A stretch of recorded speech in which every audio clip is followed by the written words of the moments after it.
I've been a paramedic for about a year to a year and a half before starting here, and I moved here for school, and I was looking for a department that would allow me to work part-time. I was really pleased to find a department that was so flexible. Not only do you get to keep up on your skills that you've been trained on, you get to meet really amazing people and work in a very collaborative environment, somewhere where you augment the full-timers. So they don't expect you to know how to fight fires or anything like that. You can just be like me, be a paramedic, and still fit in very well. It's very exciting for me to come to a place with both EMS and fire. I was a little hesitant at first just because of that aspect, but I found that they were very welcoming and accepting of just me working on the medic side.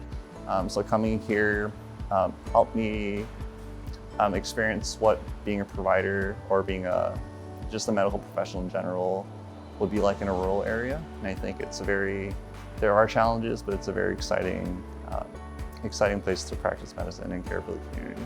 So if anybody else is in the same position, I would definitely encourage them to apply. Don't be afraid. Very, very place to work.